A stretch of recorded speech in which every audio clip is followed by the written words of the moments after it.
Late 90s, early 2000s to work with his son Drew. And the more I've learned about Mr. Taylor, Andy Taylor, the better I understand the genesis of Drew's passion for golf. It gives me great pleasure to invite Drew to the podium to speak about his father.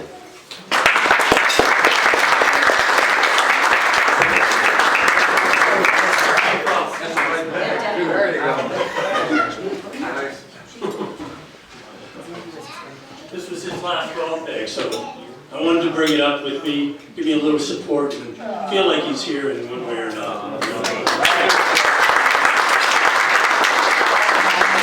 We're so happy to be here today. We got the whole, my sister and the McCutcheon clan and the Taylor clan are here. Not all of them, but a good number, and we're so happy to be here for this great occasion. We're incredibly happy. First, I'd like to congratulate Sandy and Ray on their induction, well deserved. And Ray, I can remember as a kid watching you come out in the spring. You were always the first guy on the driving range in the spring, and hitting your own balls out there. And I'll never forget that. You worked so hard at your game, and your record shows why. And thanks very much for the things I learned from you over the years watching you.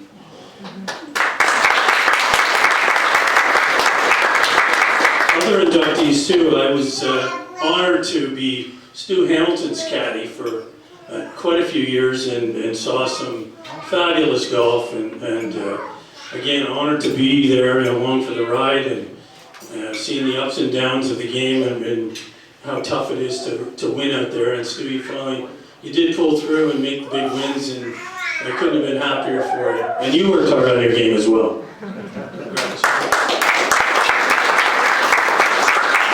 And Bob Little, I don't know what to say about you. You're like the Iron Man of golf. I think that's a good nickname for you, for sure. Anyway, Dad passed away in 2017, and you know he's greatly missed by all of us. But you know, again, he's here. I think in spirit. I feel him every time I come up to Brampton Golf Club. I look around, and you know, these are the things he dreamed of and sort of planned for and hoped for. And you know, Brampton's there. You know, this is a fantastic facility and a golf course that's second to none out there. Members should be very proud of what you got.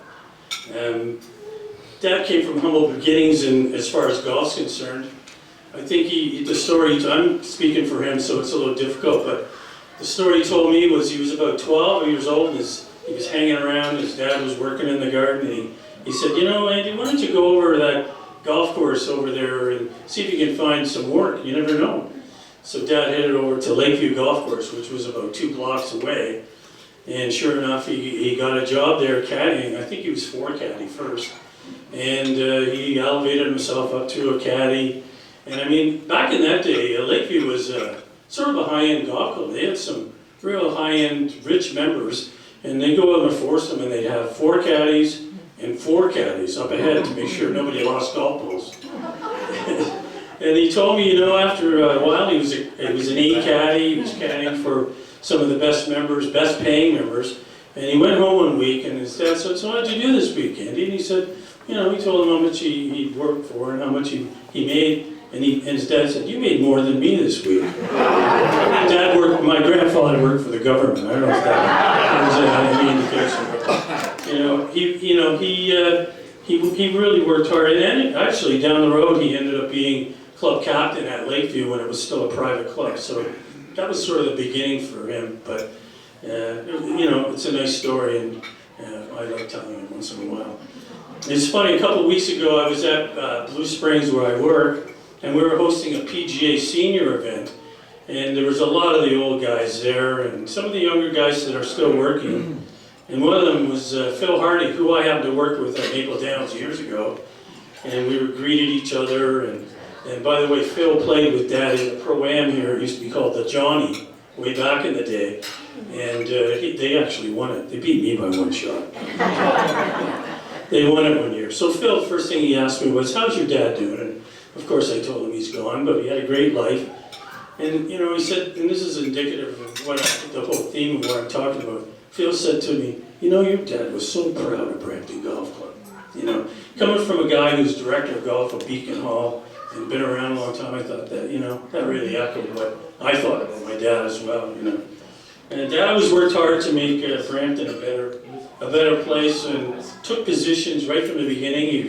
He was vice captain, then captain, worked his way onto the board of directors, and he was captain of he was president of the golf club after Ray, I think it was 1978.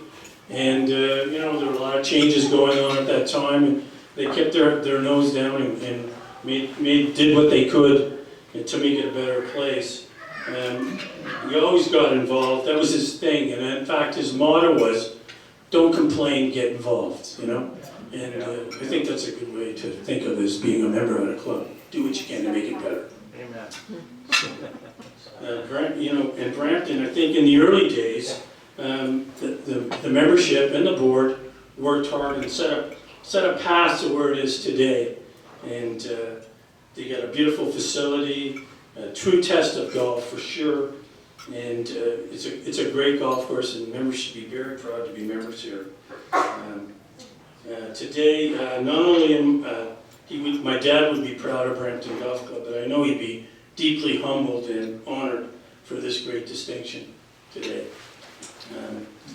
In saying that, on behalf of the Taylor and McCutcheon clan, we'd like to thank Greg Allworth and the board of directors of the club, and Ian Scott and his Heritage Committee for their hard work and putting this nomination together and getting my dad into the Hall of Fame. I know in my heart my father would be overwhelmed with the honor of being inducted into Brampton Golf Club's Hall of Fame. Thank you very much.